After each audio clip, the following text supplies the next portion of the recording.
أعوذ بالله من الشيطان الرجيم. بسم الله الرحمن الرحيم. الحمد لله الذي هدانا لهذا وما كنا لنهتدي لولا أن هدانا الله. الحمد لله والشكر لله والصلاة والسلام على رسول الله صلى الله عليه وسلم.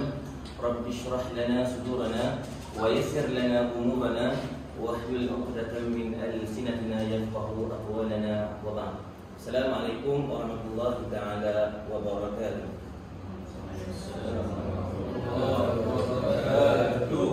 وقال الله سبحانه وتعالى في كتابه العزيز بسم الله الرحمن الرحيم والله أخرجكم من بطون أمهاتكم لا تعلمون شيئا وجعلكم السمع والأبصار والأفئدة لعلكم تشكرون. Dan Allah Subhanahu wa taala sebut dalam Al-Quran Al-Karim, Wallahu akhrajakum min butuni ummahatikum, dan Allah Subhanahu wa taala telah keluarkan kamu daripada perut ibu kamu. La ta'lamuna syai'a, dalam keadaan kamu tak tahu satu apa sekalipun. Wa ja'alakum sam'a wal absara wal afidah, kemudian diberikan kepada kamu pendengaran dan juga penglihatan dan juga hati pun dan juga perasaan. La'allakum ta'qilun, mudah-mudahan la'allakum tashkurun, mudah-mudahan kamu syukur terhadap nikmat yang aku berikan kepada kamu. Tuan-tuan dan puan muslimin dan muslimat, para asatidzah dan datuk dan datin yang dirahmati Allah Subhanahu wa taala sekalian, saya selaku moderator pada hari ini, saya Ahmad Zawawi bin Muhammad Yusof. InsyaAllah pada hari ini kita berkumpul untuk mendengar satu diskusi berkaitan dengan kemahiran berfikir aras tinggi, iaitu hebat dari sudut perspektif Islam. Pada hari ini kita insyaAllah bersama dengan para penyanyi kita yang tak asing lagi. Di sebelah kiri saya adalah merupakan Ustaz Abdul Rahman bin Bakar, guru cemerlang pendidikan Islam yang berpengalaman hampir 5 tahun Ustaz di SK Taman Dai 2 Johor Bahru. Ustaz senyum Ustaz. Ustaz berasal daripada negeri Terengganu, besut jauh datang ke negeri Johor. Sekarang Ustaz dekat Johor. Okey Ustaz. Alhamdulillah.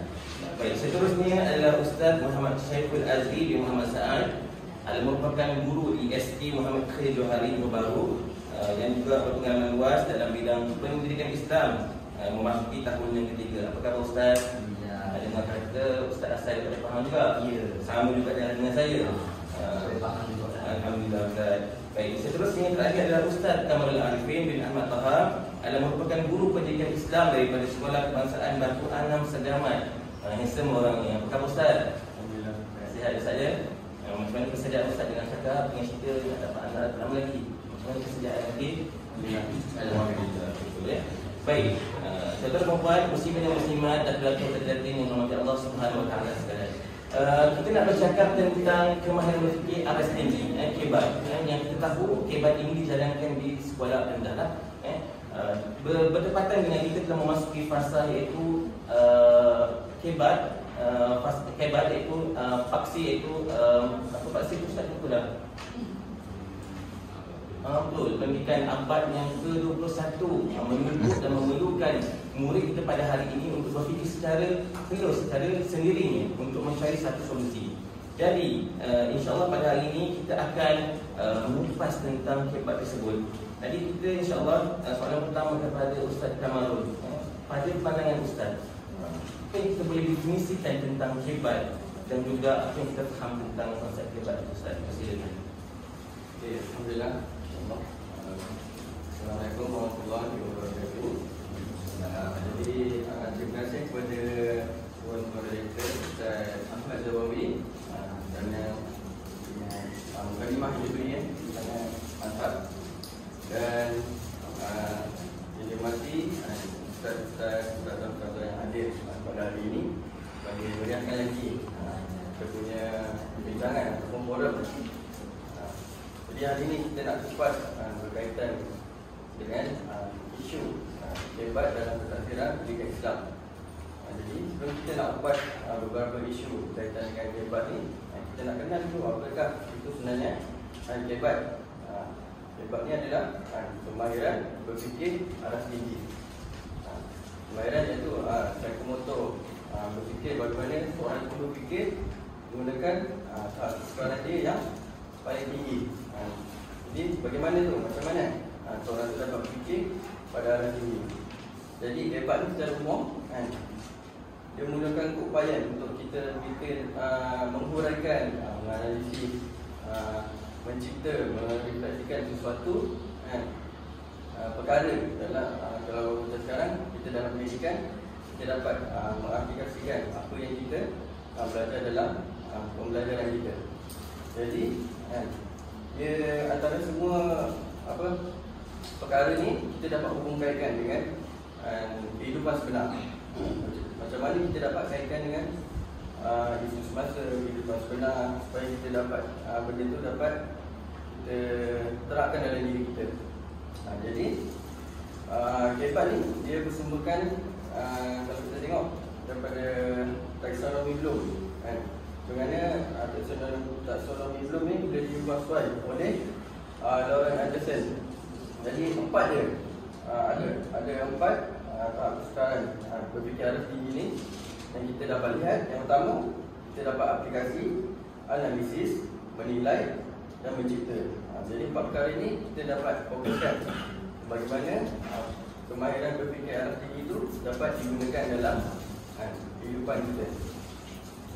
Tadi kita masuk sedikit kebat ni dalam pendidikan Islam, bagaimana kebat ni dapat diterapkan dalam pentafsiran pendidikan Islam. Yang pertamanya kita dapat lihat dalam kurikulum. Daripada kurikulum tu di sekolah contohnya kan, kurikulum bagaimana kita terapkan dalam 7 bidang, bidang akhlak, sirah, ibadah dan sebagainya lah. Yang kita dapat kita masukkan elemen kebat tu dalam 7 bidang ni. Seterusnya kita dapat terapkan kebat ni dalam suasana budaya di sekolah.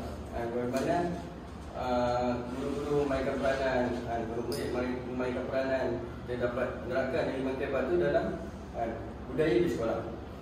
Dan yang ketiga, pengetahuan guru dan juga murid dapat aplikasi. Bila guru ni dia tahu bagaimana nak menggunakan kemahiran berfikir arus tinggi, jadi dia dapat tunjukkan kepada murid itu sendiri bagaimana seterusnya murid dapat mengaplikasikan di dalam kehidupan mereka. Jadi selain itu, daripada segi konsep dia, pentafsiran kebat dalam pendidikan Islam ni, kita dapat lihat kita boleh menaksir kebat ni. Antaranya di sekolah kita boleh guna pentafsiran formatif, sumatif, dan itu adalah sebagai bukti. Banyak bukti, evidence untuk kita tunjukkan bagaimana kebat itu digunakan. Jadi sebenarnya dia adalah untuk menilai suatu hasil kerja ataupun produk daripada apa yang kita telah buat dalam kalau di sekolah proses PDP itu sendiri. Jadi sebanyak apa yang saya boleh katakan tentang pengenalan kebat, insya-Allah. Terima kasih. Okay, terima kasih diucapkan kepada Ustaz Kamarul di atas pencerahan berkaitan dengan pengertian definisi dan juga konsep tentang kebat ini sendiri. Jadi Ustaz kita faham bahawasanya kebat ini dia ada rapat dengan kognitif seseorang manusia tersebut untuk mencari satu jawapan. Dan benarlah sebagaimana Allah SWT pun perintah dalam Al-Quran Al-Karim berkaitan dengan kognitif. Cara berfikir manusia ini adalah dengan melalui atamuruna an-nasa bil birri wa tansawna anfusakum wa antum tatluna al-kitab afala ta'qilun. Dan mengapa kamu suruh orang lain untuk mengerjakan kebaktian sedangkan kamu melupakan diri ataupun kewajipan dirimu sendiri, padahal kamu membaca Al-Quran dan juga kitab, apakah kamu tidak berfikir? Jadi kita faham dekat sini perintah daripada Allah Subhanahu Wa Taala mensuruh untuk seseorang manusia itu berfikir dan mencari jawapan serta solusinya sendiri. Jadi insya-Allah kita akan beralih kepada Ustaz Saiful. Baik Ustaz, berkaitan dengan kebat ini, kita tahu bahawa kebat ini berlaku dan langsung sejak pada zaman Rasulullah. Berlakunya soal jawab dan memerlukan kepada seseorang tersebut untuk berfikir tentang jawapan dan sebagainya. Dan kita tahu dia ada satu rujukan di situ, iaitu Rasulullah sendiri sebagai rujukan utama lah, selain daripada Al-Quran Al-Karim. Jadi berdasarkan kebat ini Ustaz, boleh Ustaz terangkan tak apakah ciri-ciri bagi kebat dan juga elemen-elemen yang terdapat dalam kebat supaya kita dapat laksanakan secara totalnya dan secara baiknya di peringkat sekolah rendah maupun nanti insya-Allah muridnya akan pergi ke peringkat yang lebih tinggi. Silakan Ustaz. Terima kasih kepada moderator Ustaz Lawawi. Alhamdulillah, nahmaduhu wa nasta'inuhu wa nastaghfiruh sayyiati a'malina may yahdihillahu fala mudilla lahu wa may yudlil fala hadiya. Amma ba'd. Assalamualaikum warahmatullahi wabarakatuh. Okay, baik, berkenaan dengan ciri-ciri ciri-ciri yang terdapat dalam kehidupan ni. Yang pertamanya, kita kena tahu bahawa kehidupan ni, amalan di Malaysia adalah pemikiran aras tinggi ini digunakan semasa pentaksiran ataupun peperiksaan ataupun ujian. Okay, baik. Jadi apa elemen ataupun apa ciri-ciri yang perlu ada dalam setiap soalan yang berunsurkan kehidupan ini? Okay, baik. Jadi yang pertama sekali, ciri yang pertama adalah stimulus atau rangsangan. Okay, baik. Rangsangan itu macam mana? Rangsangan ini kita boleh katakan dia sebagai bahan yang boleh merangsang pelajar untuk membantu mereka berfikir secara kreatif, kritis, dan membantu mereka untuk membuat penakulan. Dia barang ataupun bahan stimulus ni boleh terdiri daripada mungkin graf, mungkin gambar, mungkin raja ataupun petikan yang kita boleh guna untuk kita jadikan rangsangan bantuan kepada pelajar untuk berfikir dalam bentuk yang aras tinggi lah. Okay, yang kedua adalah item tersebut ataupun soalan tersebut tidak berulang. Seperti yang amalan sebelum ini, kita biasa apabila periksa sahaja, pelajar akan mencari soalan spot, soalan-soalan jangkaan. Okay. Tapi untuk kehidupan ini, sebenarnya kita tak boleh untuk ulang balik soalan itu supaya pelajar tu dapat berfikir, dapat mengutarakan pemikiran mereka, bukan hanya meniru pemikiran orang lain lah. Okay. Yang ketiga adalah berdasarkan situasi yang sebenar. Soalan tersebut kita boleh kaitkan soalan ataupun item tersebut dengan situasi yang berlaku pada masa sekarang. Ini penting. Sebab apa? Sebab kita bukan sekadar nak lahirkan pelajar yang bermaklumat, tapi kita nak lahirkan pelajar yang boleh menyelesaikan masalah wakil. Kalau dalam pengajian Islam kita ada fiqhul wakil, fiqh semasa. Banyak persoalan-persoalan yang zaman lepas tak ada berlaku pada zaman sekarang. Jadi kalau pelajar kita tak mampu untuk menyelesaikan masalah wakil, itu agak rugilah. Sebab apa? Sebab mungkin pada masa akan datang banyak lagi masalah-masalah yang mereka akan hadapi yang tak ada pada zaman kita. Okey, yang keempat adalah pelbagai tahap pemikiran. Okay, jadi soalan tu bukanlah terus pergi kepada soalan tahap tinggi. Dia perlu ikut tahap rendah, sederhana, kemudian barulah pergi ke soalan hebat. Dia rangsangan ni. Dia tak boleh terus pergi kepada soalan hebat terus. Dia kena ikut tahap pemikiran pelajar. Okay. Kemudian yang kelima adalah konteks bukan lazim. Soalan tersebut sepatutnya soalan di luar, ataupun di luar kebiasaan murid. Kita tak bolehlah nak tanya soalan yang berdasarkan sekolah sahaja, soalan berdasarkan permainan mereka sahaja, tapi kita kena pergi ke tingkat yang lebih tinggi, soalan yang di luar kebiasaan pelajar, supaya mereka dapat melihat keadaan yang sebenar, yang macam yang prinsip ataupun ciri yang ketiga tadi, berdasarkan situasi sebenar. So mereka perlu keluar daripada konsep pelajar untuk berfikir dengan cara yang lebih matanglah. Jadi kelima-lima ini adalah ciri-ciri yang terdapat dalam pentaksiran berbentuk hebat lah.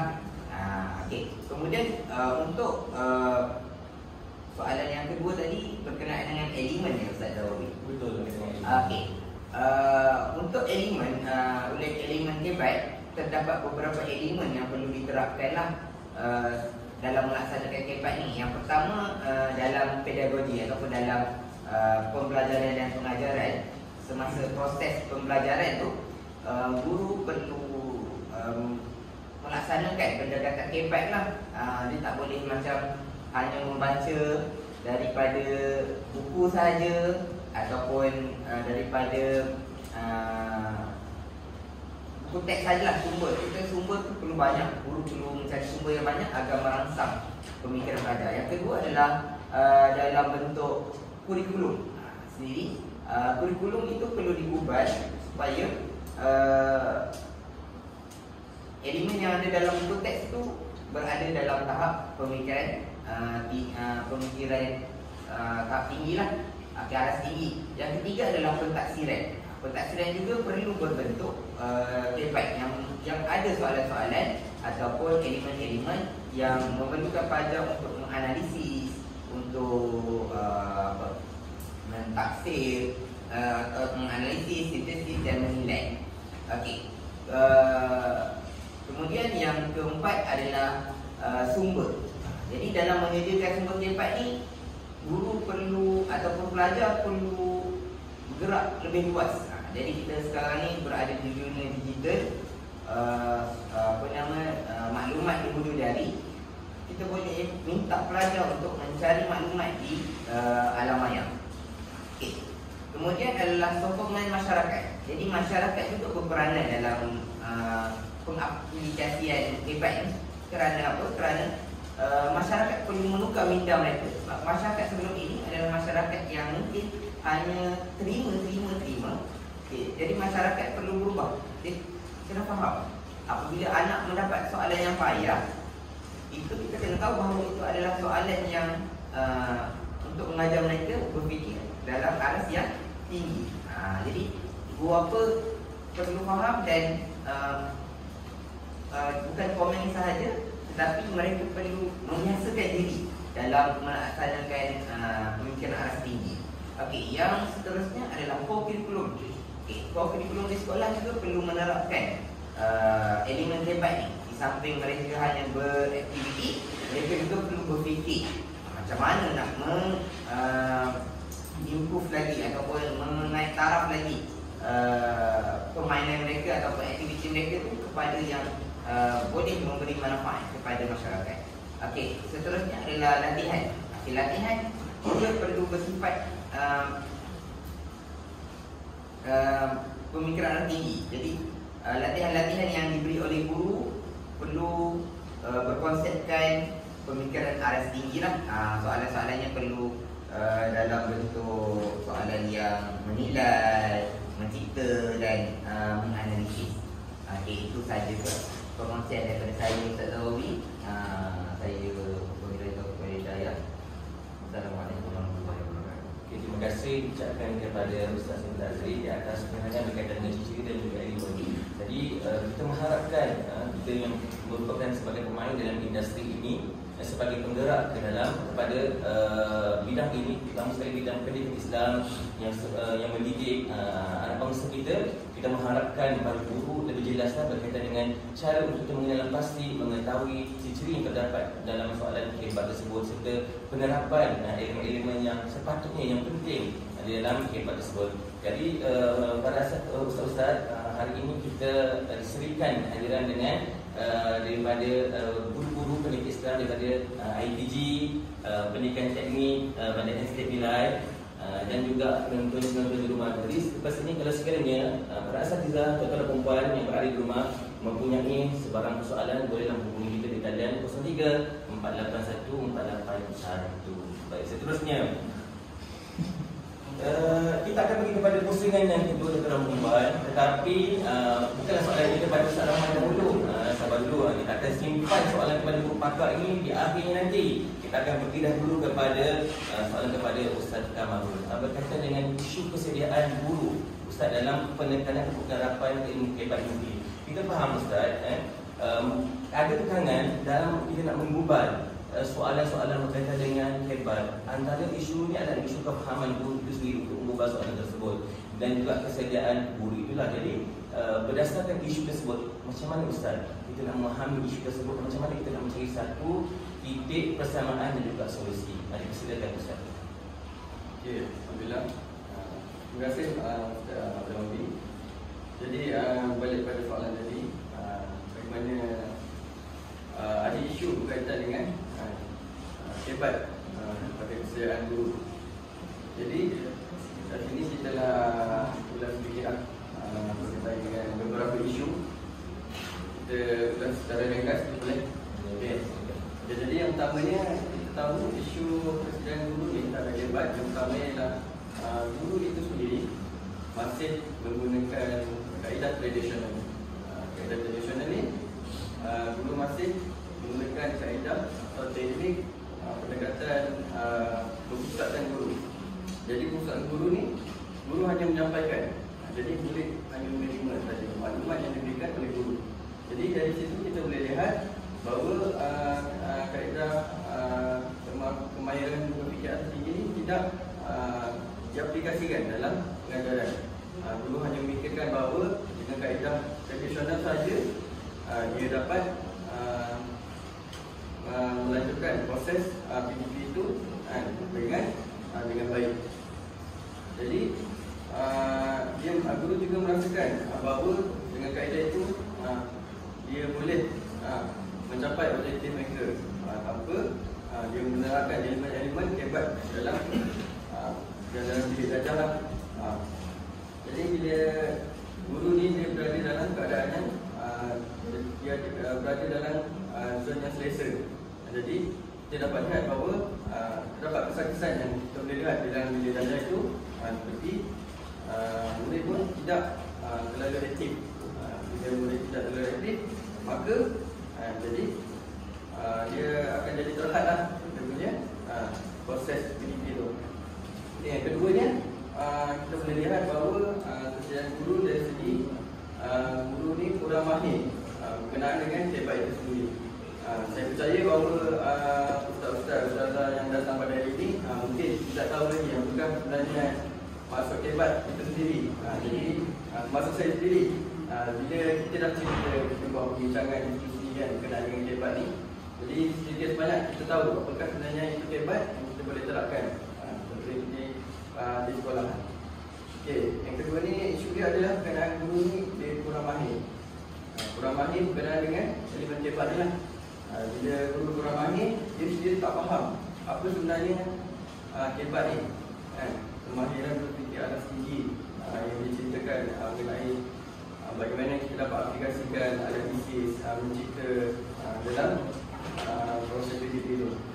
Jadi guru juga kurang latihan, guru juga mempunyai masa yang terhad, ada bebanan. Jadi bila kerjanya banyak, guru tidak sempat untuk memikirkan tentang apa yang mereka perlu buat untuk menerapkan hebat ini dalam pendidikan. Jadi dia akan terkesanlah dengan tahap perkembangan murid itu sendiri dalam kelas. Bila macam tu, ada satu isu lain juga bahawa terkadang bila guru ni dia tak tahu berkenaan dengan hebat. Jadi dia tak tahu, murid pula lebih hebat daripada guru. Kadang-kadang sebab itulah dalam kelas kadang bila kita adakan satu pelajaran, murid akan bertanyakan soalan yang di luar kotak. Jadi murid tu lebih hebat daripada guru. Jadi kita pun tak tahu kan nak jawab macam mana. Itu adalah satu isu juga. Jadi itu sebanyak sikit lah pesan daripada saya. Terima kasih. Alhamdulillah, terima kasih kepada Ustaz Kamarul di atas pencerahan berkaitan dengan isu semasa yang terdapat di dalam hebat itu sendiri. Jadi kita beralih kepada Ustaz Ahmad selaku guru pakar, selaku guru cemerlang yang mempunyai pengalaman yang luas dalam pendidikan Islam sendiri, yang Ustaz mempunyai terlalu banyak laju lembaran kertas kerja yang Ustaz dah bentangkan di dekat kebangsaan maupun dekat antarabangsa. Jadi Ustaz, berkaitan dengan isu persediaan murid untuk menjawab soalan hebat ini, mungkin anak-anak yang berada dekat rumah dan juga berada di sekitarnya auditorium kita pada hari ini boleh memberi tumpuan sedikit berkaitan dengan persediaan murid untuk menjawab soalan hebat ini, Ustaz. Sebab kita faham soalan hebat ini adalah memerlukan kepada murid itu berfikir secara terus dan juga serius jawapan tersebut. Kita tak nak jawapan tersebut selalu menyimpang daripada soalannya. Jadi apa tahu Ustaz persediaan yang perlu ada pada seorang murid tersebut untuk menjawab soalan ini? Bisa dengan Ustaz. Baik, terima kasih Tuan Moderator dan hadirin sekalian. Baik, untuk isu persediaan murid sebenarnya yang penting sekali bimbingan berterusan dan pentadbiran berterusan yang kita lakukan sepanjang kelas kita bersama murid-murid.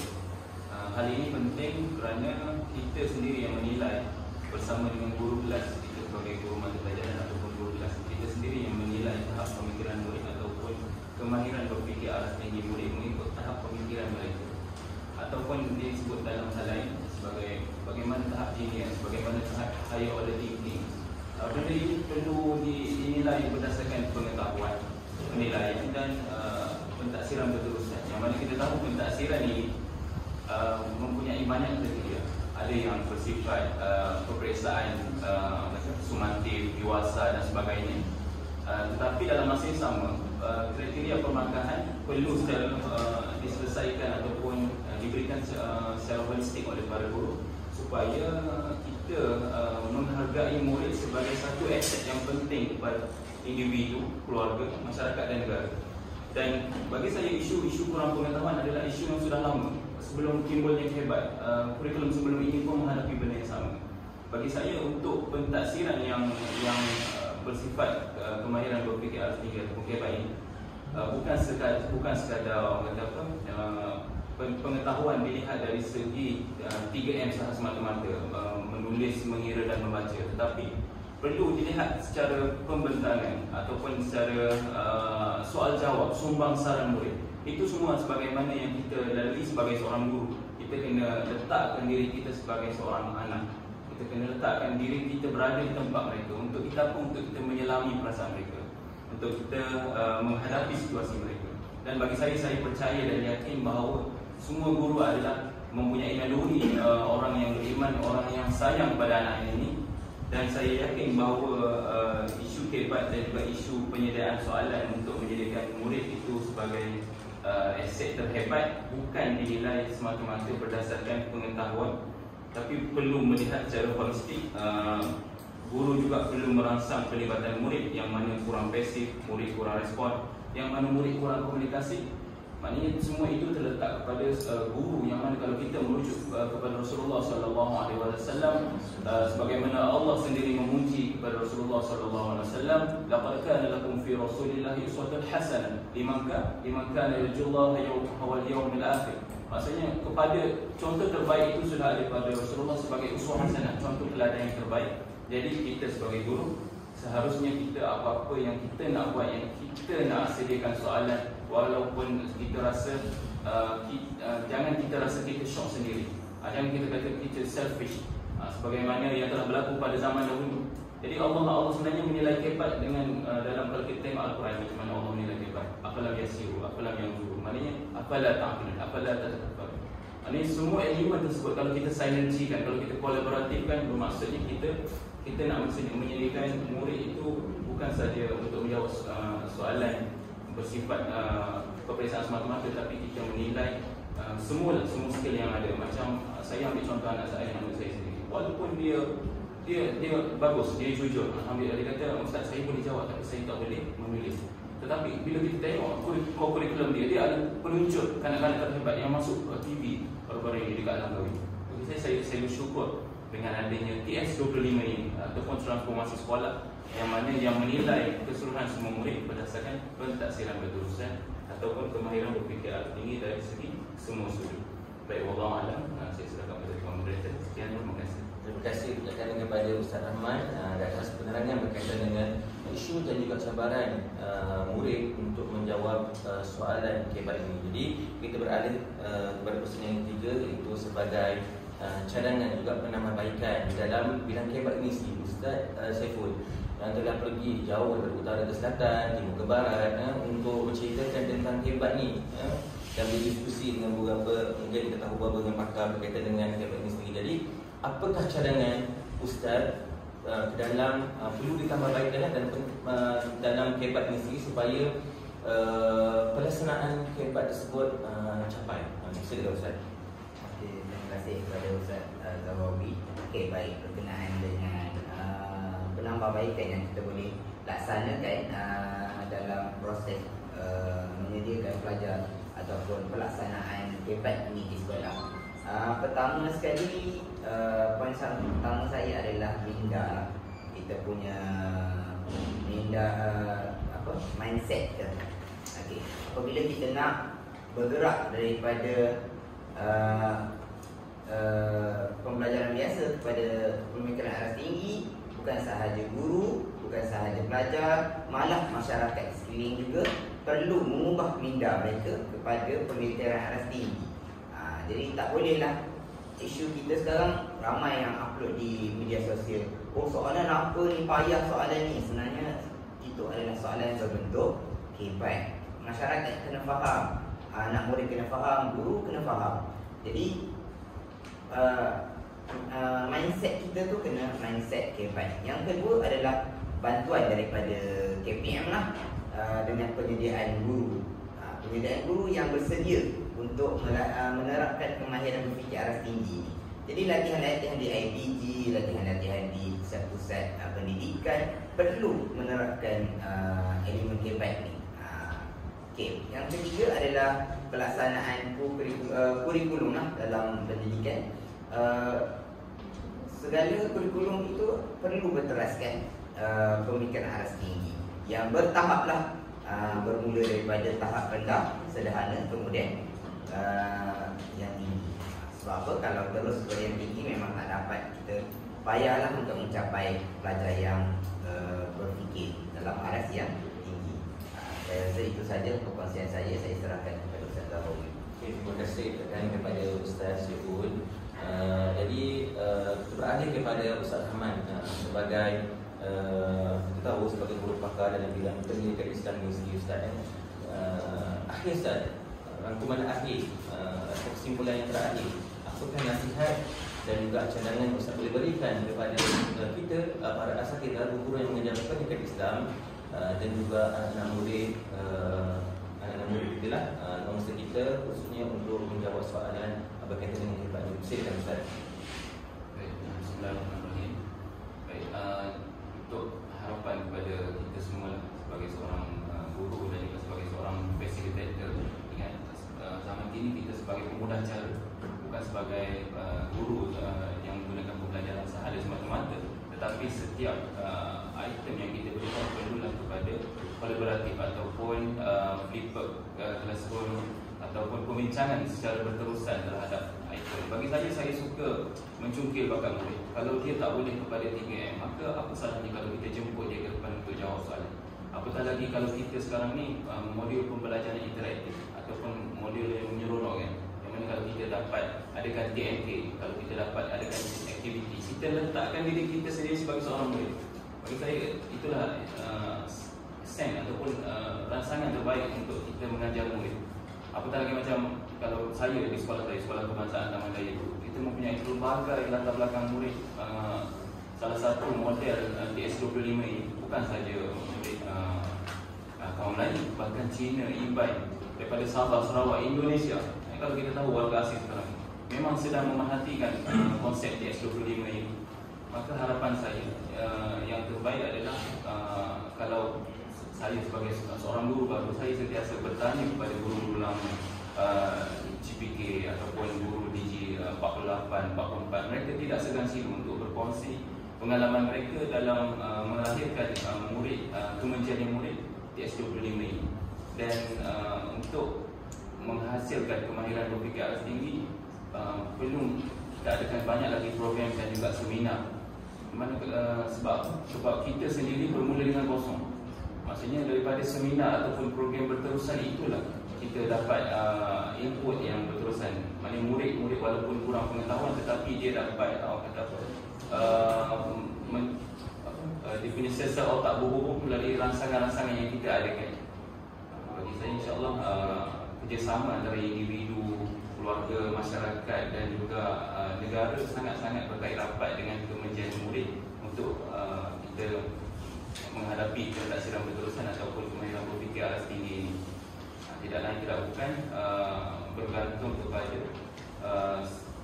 kepada diri kita dan juga kerjasama antara semua pihak, bukan sekadar meletakkan perkara tersebut kepada guru dan tidak meletakkan juga kesalahan ataupun keupayaan kepada murid semata-mata.